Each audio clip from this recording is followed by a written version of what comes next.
명절 잘 지내셨습니까? 네, 우리 옆에 분들 명절 잘 지내셨습니까? 인사 한번 하십시오. 네.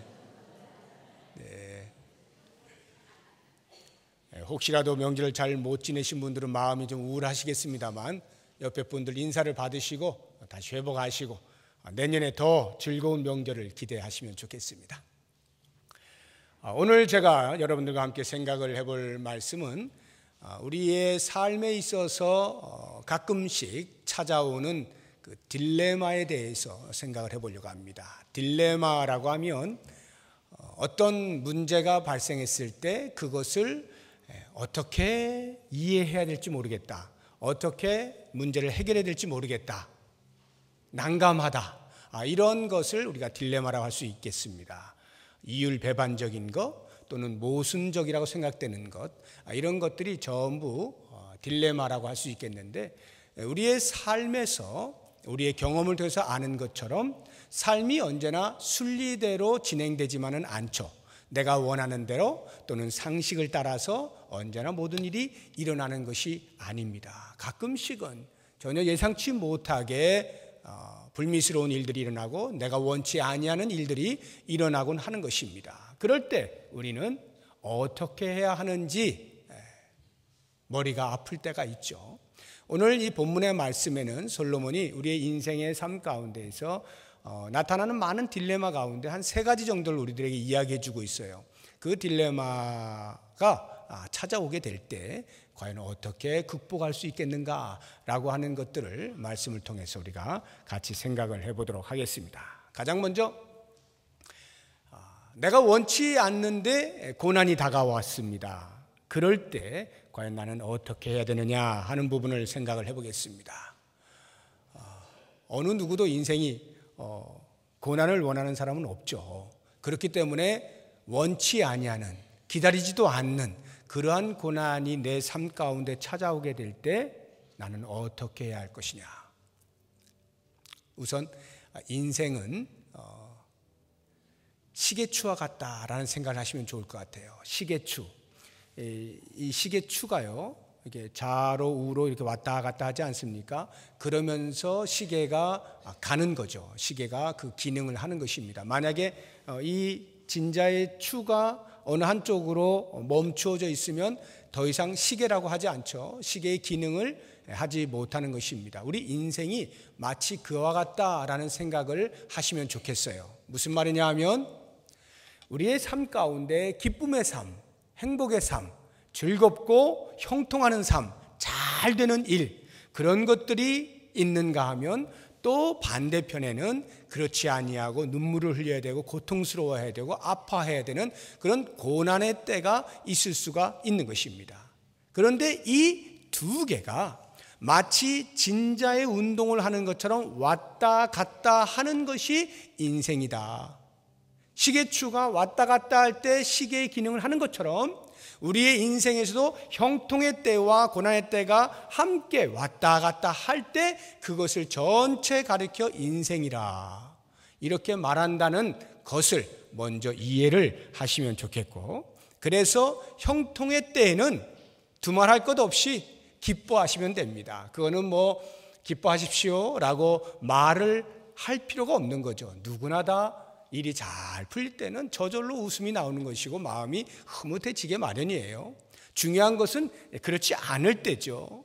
고난의 때에 그럼 어떻게 할 것이냐? 눈물을 흘리고 슬퍼하고 가슴을 쥐어짜고 땅을 치고 그렇게 할 것이냐? 물론 그럴 수도 있겠습니다만 솔로몬은 우리들에게 이야기하기를 그때는 되돌아보아라, 이렇게 이야기를 해주고 있습니다. 우리 한번 말씀을 보죠.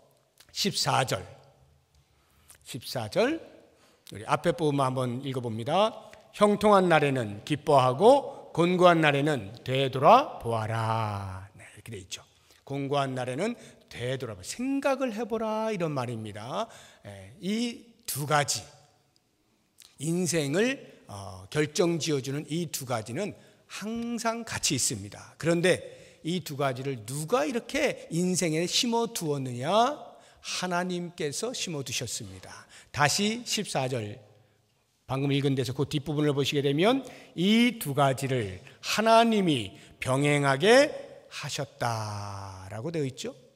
이 두 가지를 하나님이 병행하게 하셨어요.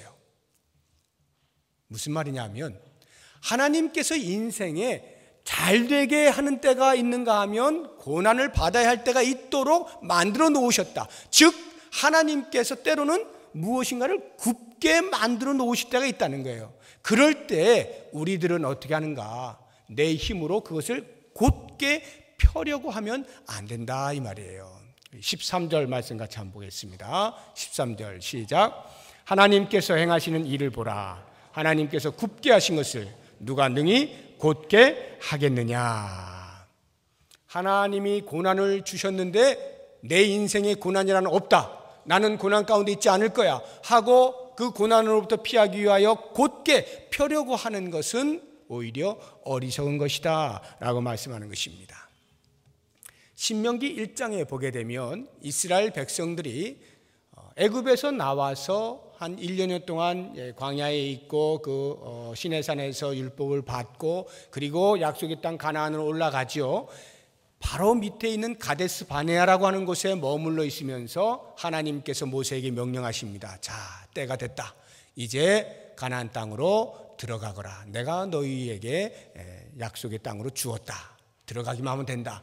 이렇게 해서 모세가 백성들에게 전달을 하는데 백성들은요 머리를 씁니다. 아니 모세요, 아무리 그래도 그렇지 우리가 남의 나라 들어가는데 남의 땅 들어가는데 우리가 갖추어진 것도 없고 전쟁을 할 수 있는 힘이 있는 것도 아니고 그 땅이 지금 어떻게 돌아가고 있는지 최소한 살펴보고 와야 될 것 아닙니까?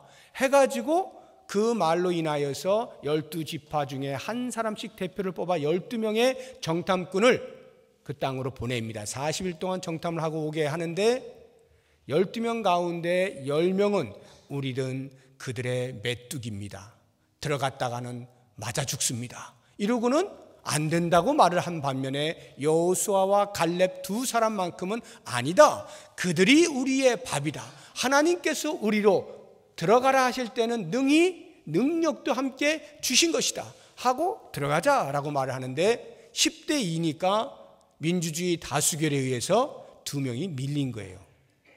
백성들이 전부 다 원성을 합니다. 와 어떻게 못 들어가는 이 땅을 들어가라고 그렇게 했을까 하면서 모세를 막 원망합니다. 하나님께서 하늘에서 그 원망의 소리를 들으시고 모세를 통하여 그 백성들에게 주신 말씀이 무엇이냐면 그래 알았다. 그러면 애굽에서 나온 20세 이상의 모든 1세대는 여호수아와 갈렙 두 사람을 제외하고는 전부 광야에서 죽는다. 가나안 땅에 못 들어간다 했어요. 이 이스라엘 백성들이 그 소리를 모세를 통해 들었을 때에 하늘이 무너지는 겁니다. 가슴이 철렁했어요. 아니 우리가 원망을 했기로서니 그렇다고 우리 모두에게 가나안 땅 못 들어가게 한다니 말이나 되는가? 이 광야로 내몰 때는 언제고 못 들어가게 하면 우리 여기서 죽으란 말인가? 그리고는 난리가 나가지고 모세에게 말을 합니다. 모세요, 알았습니다. 정 하나님이 그렇게 화가 나셨다면 우리가 말을 들으면 될 것 아닙니까? 우리가 올라가겠습니다 하고는 막 주섬주섬 챙겨가지고 전쟁을 하겠다고 올라가려고 하는 것입니다. 그때 하나님께서 다시 모세를 통하여 말씀하시기를 아니다, 올라가지 마라. 너희들 지금 올라가면 내가 너희들과 함께하지 않을 거야. 그러니까 너희들은 분명히 질 거다. 그러니 올라가나 마나야 가지마. 그렇게 전달을 했거든요. 성경을 보면 그 신명기 1장에 보면 백성들이 하나님의 명령을 거역하고 올라가니 전쟁을 벌여 뻔한 결과를 갖고 오는 거죠. 대패를 해버립니다. 그래서 호르마라고 하는 곳까지 쫓겨 내려오게 되는 것입니다. 이 사건을 가만히 보시게 되면 하나님께서 이스라엘 백성들에게 순종하지 아니함으로 인하여서 고난을 주신 겁니다. 너희들은 가나안 땅에 못 들어가. 1세대는 끝난 거야. 너희의 후손들만이 가능하다. 고난을 주신 거예요. 그 고난 하나님께서 굽게 하셨는데 이스라엘 백성들은 내가 한번 펴보겠다는 거죠. 내가 펴보겠습니다. 하나님은 비록 그렇게 말씀하셨어도 우리가 가서 싸워서 이기면 될 것 아닙니까? 그래서 그 땅을 차지하면 되죠 하고 펴보겠다고 갔다가 대패를 하고 내려오는 것이죠. 모세도 반석에서 물을 내게 하는 과정에서 그만 화를 발하는 바람에 하나님의 거룩을 손상시켰다 해서 하나님께서 너 가나안 땅에 못 들어간다. 그러니까 모세가 어떻게 해요? 눈물로 매달리지 않습니까? 하나님, 제가 누굽니까? 안 간다고 할 때 하나님께서 강제로 가게 해가지고 겨우겨우 이렇게 해서 이렇게 데리고 나왔더니 아니 저를 가나안 땅에 못 들어가게 하면 어떻게 됩니까? 하고는 제발 좀 들어가게 해주세요. 간절히 기도하는데 하나님께서 모세에게 하시는 말씀이 모세야, 너는 여기까지야. 너는 그냥 이 모압 땅에서 이렇게 눈으로만 봐. 눈으로만 봐. 내가 그건 허락해 줄게. 그래서 그 모압 땅 느보산에 올라가서 가나안 땅을 눈으로만 볼 뿐 들어가지 못하잖아요. 그때 모세가 그것을 수용을 하는 겁니다. 끝까지 매달린 게 수용을 하는 거예요. 바울도 역시 마찬가지죠. 육체에 가시가 있지 않았습니까? 내가 하나님의 일을 감당하는데 이것 때문에 제대로 선교활동 못했어야 되겠습니까? 간절히 기도하죠. 3번이나 기도했다는 것은 끝까지 기도했다는 거예요. 그런데 하나님의 음성이 들려왔어요. 뭐라고요? 내 은혜가 너에게 족하다. 그냥 가지고 있어. 이렇게 하나님이 말씀하실 때 바울이 안 됩니다. 무슨 말씀입니까? 제발 없애주시고 제가 더 주의 영광을 위해서 일하겠습니다. 이렇게 하지 않고 그것을 받아들입니다. 하나님께서 굳게 하신 것을 사람이 필 수 없다는 것을 모세와 바울은 알았던 반면에 이스라엘 백성들은 스스로 해보겠다라고 하다가 더 큰 낭패를 본 것이죠. 하나님께서 우리 인생에 잘 되게 하시는 때가 있는가 하면 고난을 주실 때가 있어요. 누가요? 하나님께서 하시겠다라고 할 때 그것을 억지로 우리의 힘으로 피려고 하면 안 되는 것입니다. 자, 그래서 그렇다고 하면 왜 하나님께서 이렇게 우리 인생에 잘 되게만 해주시면 좋을 텐데 형통으로만 해주시지. 특히 예수 믿고 구원받았으면 구원받은 사람들이 형통한 삶을 통해서 스스로도 기쁘고 하나님께도 영광 돌리고 많은 사람들에게도 봐라 그러니까 예수 믿어야지 이렇게 할 수 있게 되면 좋겠는데 예수를 믿음에도 불구하고 신실하게 믿음에도 불구하고 왜 고난의 길도 가끔씩은 따라오는가 라고 할 때에 이 고난을 주시는 이유, 이 두 가지를 병행하게 하시는 이유, 왜 인생에 이 두 가지가 함께 있어야 되느냐, 그 이유를 우리들에게 이렇게 설명해 주고 있는 것입니다. 14절 뒷부분입니다. 사람이 그의 시작 사람이 그의 장래일을 능히 헤아려 알지 못하게 하셨느니라. 사람이 그의 장래일을 능히 헤아려 알지 못하게 하시려고 이 두 가지 주셨다. 이게 무슨 말일까요? 사람의 마음에는요 언제나 잘 되기만을 바라는 마음이 있어요. 고난은 싫어요. 고통받는 걸 누가 좋아하겠어요? 그러니까 어떻게 하느냐 하면 내 미래가 어떻게 될 것인가에 궁금해지는 것입니다. 그래서 내 미래가 아주 밝아요. 대로가 열렸어요. 뭐 그런 경우야 뭐 상관없죠. 그냥 살아가면 되니까. 대로가 열렸으니까 살면 돼요. 그런데 만약에 내 삶의 미래를 이렇게 살펴보는데 어둠이 끼어 있어요. 장애물이 있습니다. 안 좋은 일이 발생할 것 같아요. 그러면 어떻게 합니까? 그것을 좀 치워보겠다는 겁니다. 내가 좀 미래를 미리 알면 그 안 좋은 일을 내가 한번 치워봐야지. 그래서 평탄대로를 걸어봐야지 라고 하는 생각이 들기 때문에 사람의 마음에는 언제나 미래에 대한 관심이 있어요. 내 장래가 어떻게 될까? 그래서 뭘 해요? 점을 보는 거예요. 점을 보잖아요. 요즘은 대학가에도 그 타로라고 하는 그 점, 뭐 무슨 카드 가지고 이렇게 점 보는 거예요. 그런 것이 성행을 하고 있어요. 뭐 어디든지 타로 점 봅니다. 뭐 이런 거 나오고 있고요. 심지어는 제가 TV에서도 봤어요. TV에서 한 채널이 아예 고정 채널로 타로 점 봐주는 채널이 있더라고요. 제가 깜짝 놀랐어요. 아니 세상에 어떻게 그런 채널이 다 있어요? 그래. 그런 사람들이 다 보는데 공식적으로 점을 봐주고 있는 거예요. 카드 뒤집어 가면서 한 여자가 나와가지고 제가 인생이 이렇게 미래를 알고 싶은가. 그래서 점을 봐가지고 지금 당신 안 좋은데요. 언젠가 뭔가 일이 생길 것 같아요. 그러면 어떡합니까? 그거 없애려고. 그러니까 구판을 버리는 거 아니에요.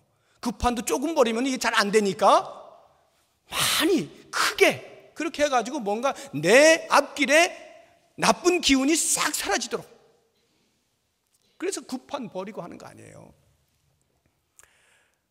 하나님께서 우리들에게 이 두 가지를 공히 주시는 이유가 바로 이렇게 미래를 어떻게 해서 안 좋을 것들을 미리 없애고 할 수 있는 것이 아니다라고 하는 것을 보여주시기 위해서, 우리의 인생이 내 마음대로 내가 언제든지 원하는 대로만 되어지는 것이 아니다라고 하는 것을 알게 하시기 위해서, 그래서 우리의 인생에 주인이 따로 있다는 것을 보여주시기 위해서, 우리의 역사를 주장하시는 분이, 주관하시는 분이 별도로 계시다라고 하는 것을 알게 하시기 위해서 하나님은 일부러 우리 인생의 형통과 고난의 길을 함께 주신다라고 말씀하고 있는 것입니다.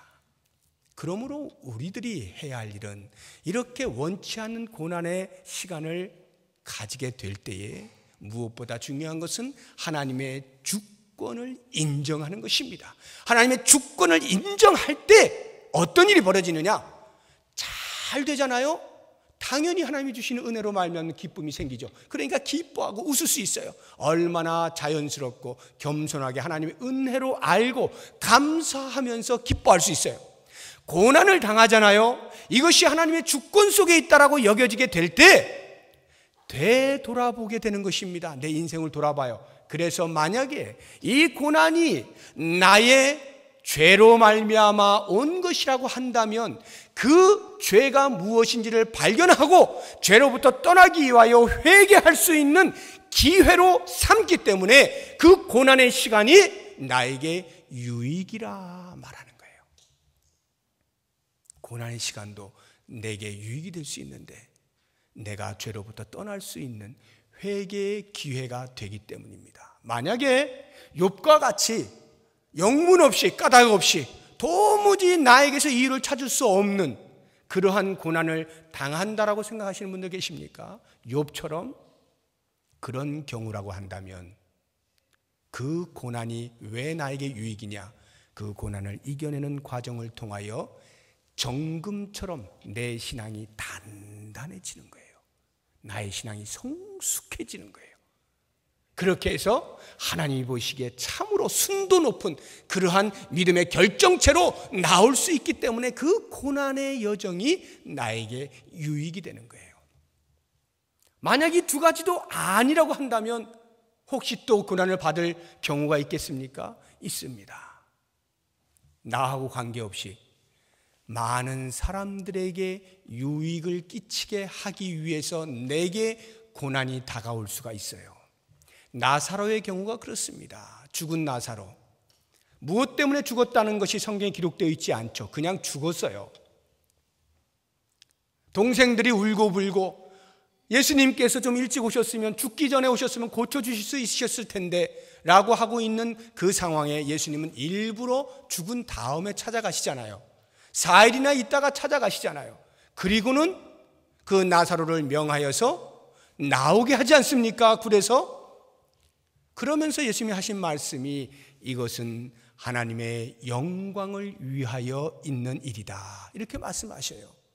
나사로가 죽었어요. 고난을 당했습니다. 그런데 그 고난이 다름이 아닌 그 나사로가 다시 사는 장면을 바라보는 모든 백성들이 예수님께서 하나님이 보내신 하나님의 아들이요 모든 인류를 구원하실 메시아다라고 하는 것을 알게 하시기 위하여 그 고난이 나사로에게 임하고 있었던 거예요. 알 수가 없죠. 나사로는 내가 왜 죽었지? 이러고 있는 사이에 하나님께서는 그 일을 통하여 일하고 계시는 거예요. 그러므로 그 고난도 역시 나에게 유익이라, 이렇게 말을 할 수가 있는 것입니다. 사랑하는 여러분, 형통의 때에 우리가 즐거워할 수 있는 것은 겸손하게만 즐거워하면 됩니다. 감사한 마음으로 하나님께서 형통케 하셨다라고 하는 인식만 정확히 가지고 즐거워하시면 돼요. 그러나 곤고한 때에, 고난의 때에는 이게 쉽지가 않습니다. 생각할 여력이 없어요. 그냥 땅을 치고 싶고 신음소리를 내고 싶고 왜 이렇게 힘들어, 원망의 소리를 쏟아붓고 싶지, 생각할 겨를이 별로 없어요. 그런데 솔로몬이 말하는 거예요. 그때 생각을 해라, 생각을 해라. 그래서 혹시나 이것이 나의 죄로 말미암았거든 회개의 기로 삼고, 까닭 없이 찾아왔다고 생각되어지면 내 신앙의 성숙을 위하여 주신 기회로 삼고, 그것도 아니면 나의 고난을 통해서 필시 누군가가, 많은 사람이 유익을 얻게 될 것을 위하여 주신 것이라 여기면서 그 고난을 뚫고 나아갈 때 그 사람에게는 고난조차도 유익이 되는 것입니다. 두 번째로, 솔로몬이 우리들에게 이 땅을 사는 동안에 일어나는 어떤 딜레마 가운데 어떻게 해야 될 것이냐를 알려주는 게 이런 딜레마입니다. 우리는 인과의 법칙에 아주 익숙해져 있는 사람이에요. 자연의 이치도 그렇고 사람이 사는 이치도 별반 다르지 않습니다. 예를 들어서 콩 심은데 콩이 나는 거죠. 팥 심으면 팥이 나는 겁니다. 이게 순리예요. 인과의 법칙이에요. 왜 콩을 내가 거두었는가? 콩을 심었으니까. 어떤 결과가 있기 위해서는 반드시 그에 따르는 원인이 있었기 때문이다라고 하는 것이 인과의 법칙이고, 우리는 이것에 매우 익숙해져 있습니다. 자연의 이치뿐만이 아니죠. 사람이 사는 이치도 똑같습니다. 우리 자녀가 공부를 하나도 안 했어요. 꼴찌를 해갖고 왔습니다. 너 어떻게 꼴찌할 수 있어? 이렇게 소리치는 사람 없어요. 너 왜 공부 안 했어? 라고 말을 하지. 공부를 안 했으니까 꼴찌하는 것 당연한 줄로 아는 겁니다. 그런 것들에 대해서는 우리가 다 받아들여요. 수용을 합니다. 인과의 법칙에 해당되는 사건들에 대해서는 우리가 토를 달지 않습니다. 그렇지, 맞아, 그런 거야. 그렇지, 그럴 수밖에 없었어. 이게 다 되거든요. 그런데 그 인과의 법칙에 어긋나게 될 때, 예를 들어서 공부를 굉장히 열심히 했어요, 내 아들이. 근데 꼴찌했어. 이러면 답답해지는 거야. 이게 뭐야? 이거 어떻게 된 거지? 그때 이제 답답해지는 거죠. 딜레마에 빠지는 거예요. 어떻게 하란 말인가? 내가 열심히 일을 했습니다. 그러면 일용할 양식을 얻는 것이 인과의 법칙인데 오히려 부도나 버렸어. 이러면 가슴이 답답해지는 거예요. 이렇게 심은 대로 거두는 법칙이, 또는 인과의 법칙이 통용되지 아니할 때 과연 나는 어떻게 해야 되느냐라고 하는 것을 솔로몬을 통해서 우리가 한번 들어보려고 하는 것입니다. 15절 한번 보시기 바랍니다. 15절 우리 같이 읽어봅니다. 내 허무한 날을 사는 동안 내가 그 모든 일을 살펴보았더니 자기의 의로움에도 불구하고 멸망하는 의인이 있고 자기의 악행에도 불구하고 장수하는 악인이 있으니. 여기가 딜레마죠. 의롭게 삽니다. 선하게 살아요. 착하게 살아요. 그러면 어떻게 해요? 사람들로부터 칭찬을 받아야 되고 존경을 받아야 되고 인정을 받아야죠. 이것이 인과의 법칙이에요. 악한 일만 일삼아요. 그 사람은 어떻게 돼요? 빨리 죽어야 돼요. 형벌을 받아야 돼요. 대가를 치러야 돼요. 사람들에게 손가락질을 받아야 돼요. 이게 인과의 법칙이에요. 그러면 우리는 다 그것을 수용한단 말입니다. 그런데 여기를 보니까 어떻게 해요? 현실은 그렇지 아니한 경우가 있더라 이 말이에요. 분명히 의롭게 살았는데 이게 웬걸요? 더 빨리 죽네? 더 빨리 망해버리네? 사람들한테 외면당하네? 그런데 악을 일삼는 사람은 오히려 오래 사네? 장수하고 더 잘되고 사람들로부터 떵떵거리고 살고 있네?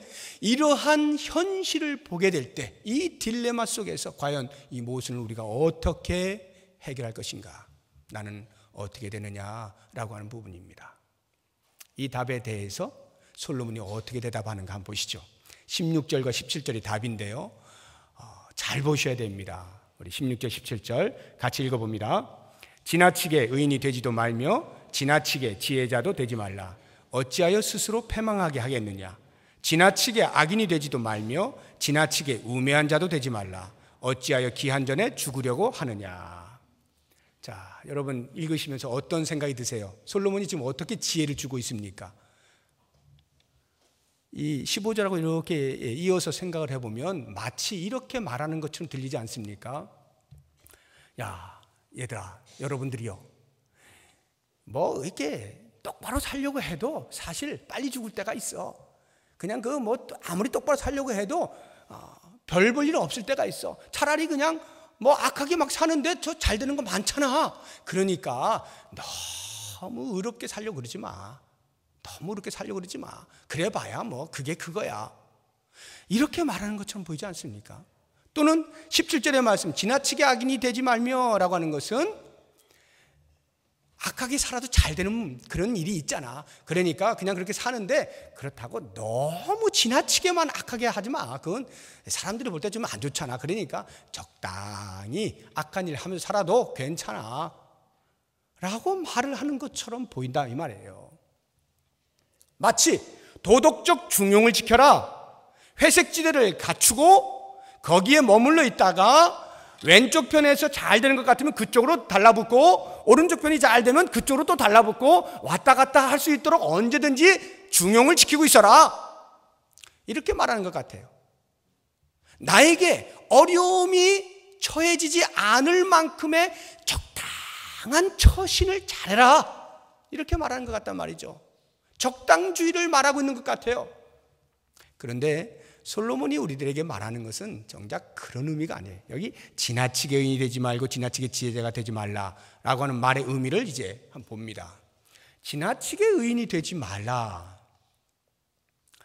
의인이 되라는 소리죠? 의인이 되라는 소리예요. 우리는 의를 추구하며 사는 사람들이에요. 그것이 맞습니다. 설령 어려운 일들이 있다 할지라도 우리는 의를 추구하는 사람. 왜? 내가 의인이기 때문에 그래요. 의인은 의를 추구하며 사는 것이에요. 그게 맞아요. 그런데 여기 지나치게 의인이 되지 말라라고 하는 말의 뉘앙스가 뭐냐 하면 이런 겁니다.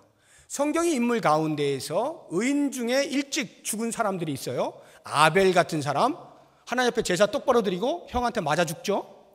나봇 같은 사람, 자기 땅 지키려고 하다가 하나님이 주신 그 땅, 거룩한 땅 지키려고 하다가 이세벨에게 죽죠. 이렇게 의롭게 사는데 일찍 죽어버립니다. 이런 사람들을 보니까 야, 이거 하나님께서 지금 주무시고 계시나? 어디 출타하셨나? 우리를 외면하시나?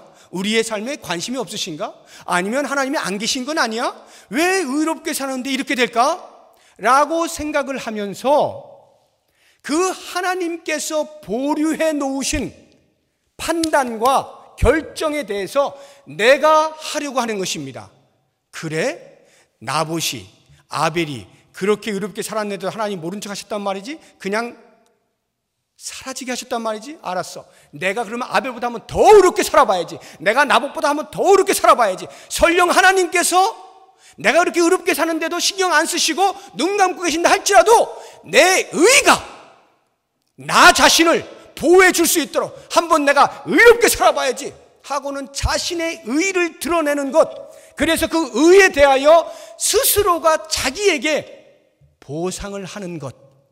너 야 정말 대단히 의롭구나, 너는 보상받아 마땅해, 스스로가 그렇게 할 만큼 의로워지려고 하는 이것을 가리켜서 지나치게 의인이 되지 말며 라고 말하는 거예요. 누가복음 18장에 보면 세리와 바리새인이 기도하는 장면 나오지 않습니까? 세리가 고개도 못 든 채 기도하고 있는가 하면 바리새인은 고개를 쫙 하늘로 향하여 들고 주님, 제가 저 세리와 같지 않은 것 얼마나 감사합니까? 저 토색하는 저 못된 사람들 같지 않게 산 것 얼마나 감사한지, 제가 11조를 드리죠, 제가 감사헌금 드리죠, 제가 주일 잘 지키죠, 금식하죠, 저는 율법 다 지킵니다 하고 하나님께 기도를 하고 있어요. 그런데 이 기도에 대해서 예수님께서는 외식한다라고 표현을 하고 있거든요. 그게 무슨 말입니까? 나는 지금 의롭다라고 하나님 앞에서 자신의 의를 과시하고 자신의 의를 자랑하고 있지만 정작 그 바리새인은 하나님을 향하여 기도하고 있는 것이 아니라 내 의가 이만큼이야 라고 사람들에게 보이면서 그 의에 대한 보상을 스스로 받아내려고 하는 것입니다. 사람들로부터 자 인정해, 내가 이 정도야, 내 의에 대해서 인정해 라고 스스로에게 자기의 의에 대한 보상을 주려고 하는 이것을 가리켜서 지나친 의인이다 라고 말하는 거예요. 우리가 때때로 우리도 모르는 사이에 이렇게 될 수가 있는 것이에요. 어떤 딜레마에 빠졌을 때에 분명히 이 상황에서는 하나님께서 이렇게 해주셔야 된다고 생각이 드는데 그렇지 아니할 때 오기로 내가 그렇게 할 때가 있다 이 말입니다. 반면에 지나치게 악인이 되지도 말며라고 하는 이 말의 의미는 뭐겠습니까? 적당히 악을 저지르면서 살아, 너무 지나치지만 않게, 이런 말이 아니라 그랬죠?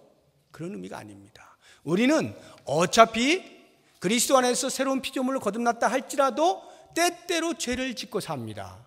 우리의 연약함 때문에 그래요. 아직 하나님의 나라가 완벽하게 임하지 않았기 때문에 그렇습니다. 그래서 그 죄에 대해서 어쩔 수 없이 허용을 하고 있습니다. 그러나 그렇다라고 해서 주변에 있는 사람들 가운데 악을 행하는데도 잘 되는 것을 보고, 거짓말을 하는데 오히려 더 잘 되는 것을 보고, 이중장부하니까 세금 덜 내게 되고 이런 것들을 보고 형통하는 것을 보면서 그렇지, 이렇게 사나 저렇게 사나, 사실 하나님이 대충 눈 감아주시는 것은 매 한 가지인데 내가 굳이 뭘 그렇게 정직하게 살겠다고 뭐 아둥바둥 하다가 손해볼 건 뭐가 있어 라고 하면서 그렇게 악을 저지르는데 잘 되는 사람들을 핑계 삼아 이유로 나도 악을 행해도 돼 라고 그 악에 대하여 자기의 마음을 열어 제치고 그냥 받아들이는, 더 쉽게 이야기하면 악을 의도적으로 적극적으로 저지르는 행위를 가리켜서 지나치게 악인이 된다라고 말을 하는 것입니다. 일부러 저지르는 거예요. 이러나 저러나 하나님이 놔두시는 건 똑같다 이 말이죠. 그러니까 나도 악 저지르고 나도 그렇게 살면서 적당히 이렇게 살면서 이 땅에서 좀 풍요롭게 살아봐야지 라고 하는 이 적극적 악의 행위에 대하여서 지나친 악이다 라고 말을 하는 것입니다. 어떻습니까? 우리들은 그런 악한 행위들에 대하여서 비록 우리가 그것으로부터 완전히 자유롭지는 않다 할지라도 그런 악이 다가올 때마다 두려워해야 되죠. 떨어야 되는 것입니다. 이러면 안 되는데 부들부들 떨어야 되는 것이에요. 제가 어제도 사업을 하시는 한 분하고 대화를 하는 중에 목사님이 아실런지 모르겠지만 사업을 하다 보면 어쩔 수 없이 술 한잔 해야 되고 기름칠 해야 되고, 제가 알겠습니까? 모르겠습니까? 그게 우리 인생 사는 법인데 그걸 왜 몰라요? 다 알죠. 그렇게 해야 부드러워진다는 거 왜 모릅니까? 알죠. 여러분, 그것이 현실이고 그것이 세상이에요. 그럴지라도 그렇기 때문에 내가 그 악에 대해서 그냥 허용을 해버리고 노출하고 그냥 그 악이 시키는 대로 따라가는 것은 아니다 이 말이에요.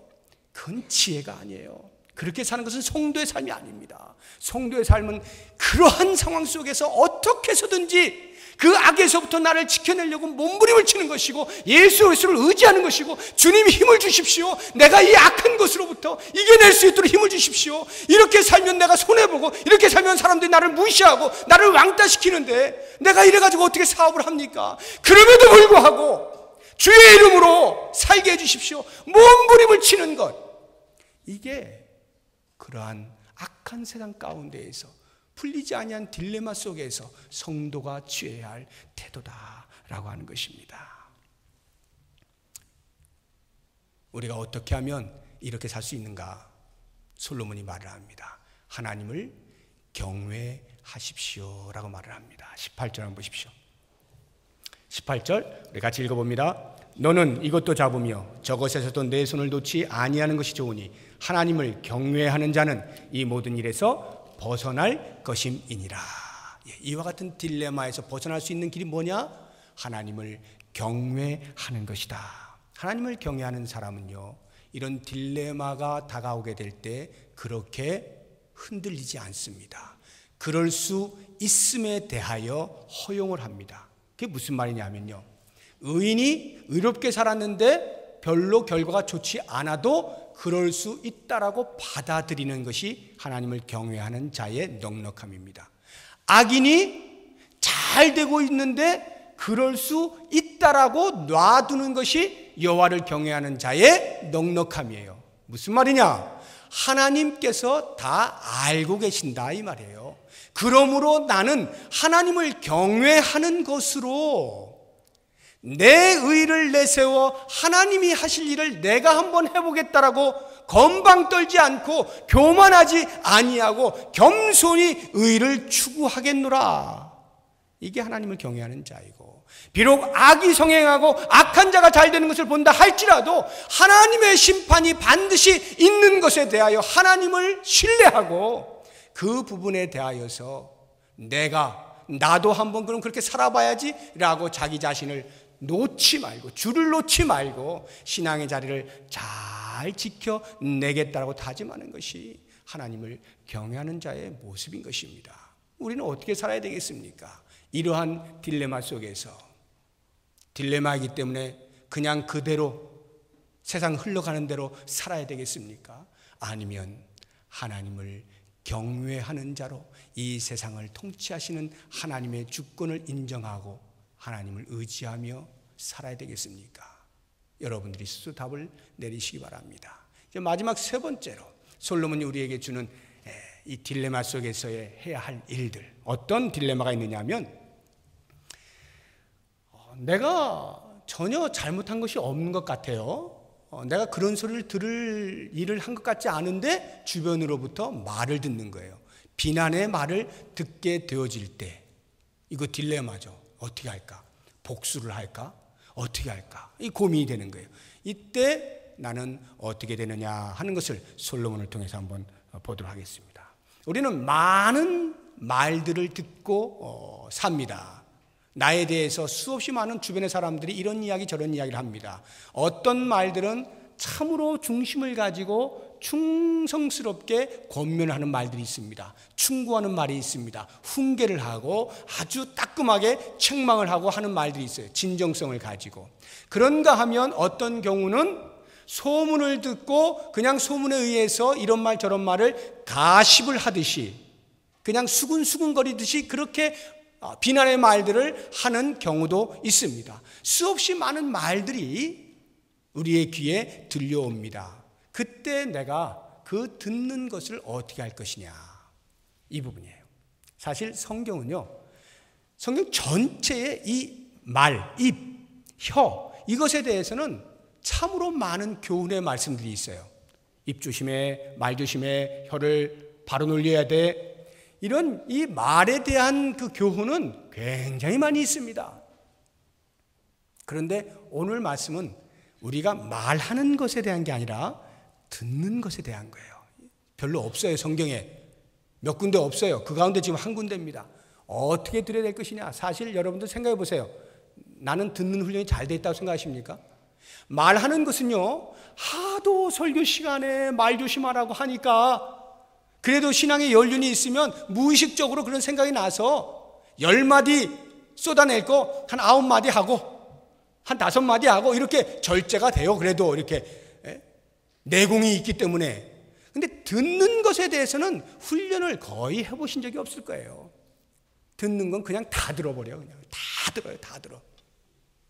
다 들었을 때 어떤 일이 벌어지느냐. 솔로몬이 참 재미있는 그 비유를 말씀하고 있는데요. 7장 23절 보시기 바랍니다. 21절 같이 읽어봅니다. 또한 사람들이 하는 모든 말에 내 마음을 두지 말라. 그리하면 내 종이 너를 저주하는 것을 듣지 아니하리라. 좀 더 제가 쉽게 이걸 말씀을 드릴게요. 사람들이 이런 말 저런 말을 한다. 주변에 많은 말을 하는데 그것을 전부 다 마음에 다 새겨두지 말라는 거예요. 만약 그렇게 새겨두게 되면 어떤 일이 벌어지게 되냐면 너의 종이 주인인 너에 대해서 쫑알쫑알쫑알거리는 거, 험담하고 조롱하고 비난하고 그런 말을 다 듣게 될 거야 라고 말하는 거예요. 종이라고 하는 것은 주인에게 절대적으로 충성해야 되죠. 그러니까 주인 앞에서는 깍듯이 모시는 게 마땅합니다. 감히 주인이 눈앞에 있는데 뭐 주인님 뭐 이렇고 저렇고 비난의 소리를 할 수가 없죠. 그건 종이 아니죠. 당장에 끝나는 거죠. 그러나 주인과 따로 떨어져 있을 때 종은 얼마든지 자유롭게 비난할 수가 있어요. 아, 우리 주인 말이야. 사람이 못됐어, 뭐 어쨌어, 어쩌겠어. 별말을 다 할 수 있어요. 이 주인이 주변에서 일어나는 자기를 향한 모든 말들을 전부 마음에 담아두면 심지어는 자기의 종이 자기에게 하는 그런 말들까지도 다 들린다 이 말이에요. 그럼 상상해 보세요. 그런 말 듣는 주인이 제대로 두 발 뻗고 잠잘 수 있겠어요? 내가 먹여주고 있는 종한테 그런 소리를 듣고 있는데 두 발 뻗고 잠이 오냐고요. 불면증 딱 걸리기 맞죠. 그냥 잠이 안 오는 거예요. 속이 상해가지고 뭐 이런 어떻게 해야 돼 이걸 막 이러면서 그냥 잠을 못 자는 겁니다. 괴로워가지고요. 종 한 명뿐입니까? 이런 얘기 저런 얘기 다 한번 마음에 담아두고 해보세요. 못 사는 거예요. 그렇기 때문에 솔로몬이 말합니다. 적당히 흘려보내라. 그러면서 하는 말이 22절에 너도 가끔 사람을 저주하였다는 것을 내 마음도 알고 있지 않느냐. 너도 너 알잖아. 너도 다른 사람 말하고 있잖아. 그러니 다른 사람이 너에서 말하는 건 너무 귀담아 듣지 마. 이 말을 이렇게 오해하시면 안 됩니다. 어차피 피장파장이야. 너도 그렇게 하는데 뭐 남들이 너에 대해서 한다고 해서 네가 굳이 그거 갖고 마음 아파할 일이 뭐가 있어. 너도 다른 사람 마음 아프게 하면서 라고 하는 이런 어떤 피장파장이니까 그냥 그렇게 살아. 이런 의미가 아니에요. 우리의 인생이라고 하는 것이 말을 하며 살게 돼 있다는 거예요. 어떻게 되든지 간에 좋은 말을 하는가 하면 나쁜 말을 하고 이렇게 사람들이 말을 하며 살게 돼 있다는 거예요. 그러면 그 말들을 듣는 사람이 그 말을 가려서 들을 수 있는 훈련과 자기 개발을 하여야만 제대로 살 수 있다 이 말이에요. 우리는 언제나 말한 사람에게만 책임을 묻지 않습니까? 어떻게 그런 말을 해서 그 사람 가슴에 못을 박을 수가 있어? 어떻게 그런 상처를 줄 수가 있어? 우리가 이렇게 상처받았다는 말을 많이 하는데 그 상처 준 사람이 언제나 피의자잖아요. 상처를 받았다고 하는 사람, 그 말을 들은 사람이 피의자라고 생각해 보신 적 있습니까? 한 번도 없어요. 전부 피해자죠. 다 내가 상처를 받았는데 뭐 내가 피해자예요. 그런데 솔로몬의 말에 의하면 자기가 듣는 훈련을 제대로 하지 못함으로 걸러내지 못한 것, 자기가 피의자가 될 수도 있다 이 말입니다. 유명 연예인들 가운데에서 요즘은 인터넷이 발달해서 어떤 사건이 사회에서 터지면 그것에 대하여서 국민들이 자유롭게 댓글을 달잖아요. 좋은 일이 있어서 좋은 댓글 달면이야 그건 뭐 말할 것도 없이 좋죠. 그런데 조금 안 좋은 일이 생겨가지고 그것을 댓글 다는데 사람이 안 보이니까 그냥 글로만 치니까 아주 심한 말을 쓰는 사람들이 왕왕 있어요. 그것을 악플이라고 그러는데 그 악성 댓글을 다는 사람들 때문에 그러한 유명 연예인들이 잠을 못 자는 경우가 많이 있는 거예요. 아예 사람을 안 만나고 대인 기피증에 걸리는 사람들도 있고요. 심하면 목숨을 끊는 경우가 있는 것을 여러분들이 뉴스를 통해서 들으셨을 거예요. 그런 악성 댓글을 다는 사람들로 인하여서 한 사람이 죽어버린 거예요. 그러니 이 악성 댓글 다는 사람들이 얼마나 나쁜 사람들이에요. 자기는 그냥 무심코 친 글인데 한 사람을 죽이는 거예요. 이런 걸 하면 안 되는 겁니다. 이런 말을 하면 안 돼요. 이런 글을 쓰면 안 됩니다. 수근수근거리고 비난거리면 안 되는 거예요. 그런데 지금 이 시간은 그 말에 대한 게 아니라 듣는 사람을 지금 이야기하고 있는 거예요. 듣는 사람도 그런 말에 너무 하나하나에 대하여 일희일비하지 말라는 거예요. 그냥 돌아다니는 말들 떨쳐버리라는 거예요. 떨쳐버리라는 거예요. 그게 훈련이고 신앙 인격입니다. 여러분, 한 교회 목사가 성도 수만큼 들을 거 아니에요. 예? 저 목사 이러니 저러니 좋은 말 할 때는 얼마나 좋아요. 뭐 더 말할 것도 없어요. 뭐 날아가죠. 그냥 하늘에 붕붕 뜨는 거예요. 그러나 이런 말 저런 말 만약 마음을 긁는 소리를 한다고 쳐봅시다. 그러면 어떻겠어요? 가슴이 찢어지는 거죠. 야, 목회가 이렇게 힘드나? 이러면서 목사가 뭐 한 것은 뭐도 안 먹는다고? 뭐 이런 말들이 떠도는 이유가 그런 것들이에요. 그런데 보세요. 그러한 것들이 목사에게는 책임이 없느냐? 그럼 목사는 항상 피해자냐? 성도들이 하도 그냥 뭐라고 말하니까 그것 때문에 주눅 들어가지고 목회 못했다. 그렇지 않다는 거예요. 물론 있죠. 그런 부분이 없는 거 아니에요. 그러나 신앙 인격이 제대로 갖춰진 목사라면 그것을 걸러듣는 능력이 있어야 한다는 거예요. 걸러들을 수 있어야 돼요. 놓을 건 놔야 되는 거예요. 그걸 다 붙잡고 저 사람이 나한테 그 말을 했단 말이지 막 끙끙거리고 앉아있으면 목회를 못하는 겁니다. 여러분, 성도들 사이는 어떤가요? 제가 우리 교회에서요, 성도들 사이에서 열심히 신앙생활 하는데 어느 날 갑자기 푹 주저앉는 경우 100에 90 이상은 전부 그런 말 들은 것 때문에 충격받아서 상처받아가지고 일 더 이상 못하겠어 하고 주저앉는 겁니다. 정말로 사탄과 싸우다가 영적인 전쟁 속에서 거룩한 부상을 당했다면 모를까? 우리 교회 안에서 성도가 힘을 합하여 서로를 사랑하고 위로 격려해주고 세워주고 손을 잡고 나아가는 사람들이 피차에 주어지는 말들을 통해서 상처를 받았다라고 해가지고 그 상처 때문에 더 이상 일을 못하겠노라고 손을 놓는 경우가 90% 이상이 된다는 것. 여러분, 이거 안타까운 일 아닙니까? 왜 이런 일이 벌어지나요? 입조심 안 해서 그래요. 다른 사람에 대해서 너무 쉽게 말을 하는 거예요. 대리만족을 하나요? 다른 사람 말해가지고 내가 의로워지나요? 그래서 그렇게 다른 사람 말을 많이 하는지 모르겠어요. 제발 교회 안에서는 말 좀 안 해야 돼. 그런데 지금 이 시간 제가 말 이야기하는 게 아니라 듣는 사람 이야기하는 거예요. 지금 듣는 사람이요, 그 말을 들으면 놓을 줄도 알아야 되는 거예요. 그걸 다 가슴에 막 칼로 새겨버리면 어떡합니까?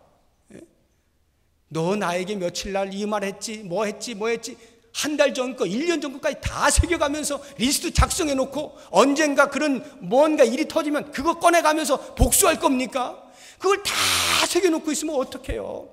내려놓고 빠빠 내려놔야 내 신앙의 인격이 반듯하게 나아가지는 것인데, 그거 붙잡고 있으면요, 내가 말은 나에게 상처 준 사람 때문에 내가 지금 이 모양이야 라고 하고 있지만 나 역시도 제대로 듣지 않았기 때문에, 걸러 듣지 않았기 때문에, 듣는 훈련이 안 돼 있기 때문에 그러한 일이 벌어진 나의 책임이 있다는 것을 기억해야 돼요.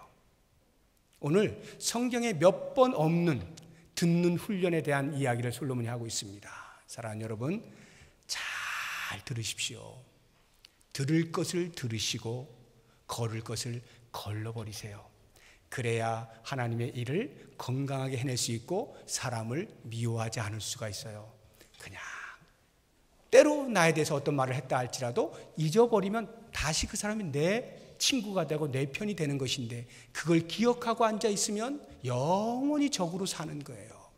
그렇게 미련하게 성도답지 않은 그러한 삶을 살지 말고 듣는 것을 잘해서 언제든지 신앙의 바른 인격을 가지고 하나님의 나라를 위해서 멋지게 봉사할 수 있는 우리 모두가 될 수 있기를 주의 이름으로 축복합니다. 기도하겠습니다. 하나님 아버지, 우리 인생에 이해할 수 없는 모순의 사건들이 우리 앞에 다가올 때마다 우리는 어찌할 줄 모르고 불안해하는 것이 사실입니다. 솔로몬의 지혜를 얻기를 원합니다. 오직 하나님을 바라보고 성도의 성도됨을 위하여 지혜롭게 그 모든 딜레마들을 잘 해결하고 나아가서 하나님께 크게 영광 돌리고 우리의 삶에 베푸신 하나님의 은혜에 기뻐하며 살아갈 수 있도록 축복하여 주시옵소서. 예수님의 이름으로 기도드립니다. 아멘.